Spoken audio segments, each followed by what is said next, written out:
नाज़रीन इकराम अस्सलामु अलैकुम वरहमतुल्लाहि ताला वबरकातुहू।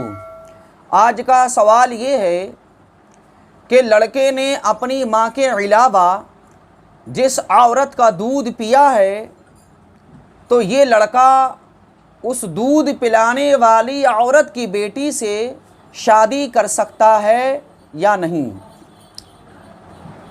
लड़के ने जिस औरत का दूध पिया है तो ये लड़का उसकी बेटी से निकाह नहीं कर सकता।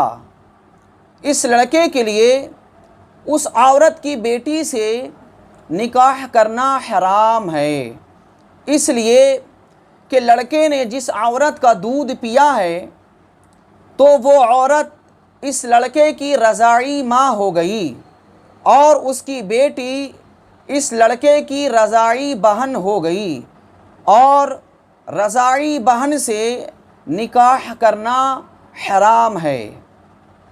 अल्लाह पाक कुरान शरीफ में इरशाद फरमाता है, हुर्रिमत अलैकुम उम्महातुकुम व बनातुकुम व अख़वातुकुम व अम्मातुकुम व ख़ालातुकुम व बनातुल अख़ी व बनातुल उख़्ती व उम्महातुकुम अल्लाती अर्दअनकुम व अख़वातुकुम मिनर रदाअती।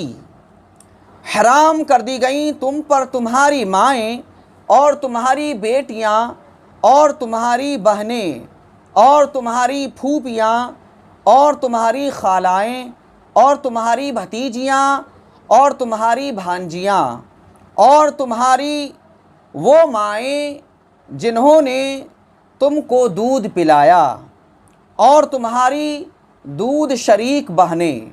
नाज़रीन इकराम, आपने देखा आयत करीमा में इरशाद होता है कि वो औरतें जिन्होंने तुम्हें दूध पिलाया है और तुम्हारी दूध शरीक बहनें तुम पर हराम कर दी गईं, यानी दूध पिलाने वाली औरत और उसकी बेटी तुम्हारे लिए हराम है, इसलिए कि ये दूध पिलाने वाली औरत तुम्हारी रज़ाई माँ हो गई और उसकी बेटी तुम्हारी रज़ाई बहन हो गई। रज़ाई माँ से और रज़ाई बहन से निकाह करना हराम है। दूध पिलाने की मुद्दत 2 साल है। याद रखना चाहिए, दूध पिलाने की मुद्दत 2 साल है। 2 साल से ज़्यादा दूध पिलाने की इजाज़त नहीं है। हाँ, अगर किसी औरत ने किसी बच्चे को 2.5 साल की उम्र के अंदर दूध पिला दिया तो हुर्मत साबित हो जाएगी और ये दूध पिलाने वाली औरत उस बच्चे की माँ हो गई और इसकी बेटी उस बच्चे की दूध शरीक बहन हो जाएगी। तफसीर ख़ज़ाइनुल इरफ़ान आयत नंबर 23 सूरह निसा पारा नंबर 4 में है, शीर ख्वारी की मुद्दत यानी दूध पीने के ज़माने में कम दूध पिया जाए या कसीर दूध पिया जाए, इससे हुर्मत मुतअल्लिक़ हो जाती है, यानी दूध पिलाने वाली औरत उस बच्चे की रज़ाई माँ हो जाती है।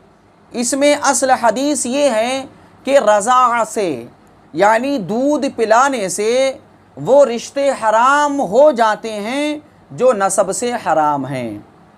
खुलासा कलाम ये है कि जिस औरत ने बच्चे को 2.5 साल की उम्र के अंदर थोड़ा दूध पिलाया या ज़्यादा दूध पिलाया, वो औरत उस बच्चे की रज़ाई माँ हो गई और उसकी बेटी उस बच्चे के लिए रज़ाई बहन हो गई।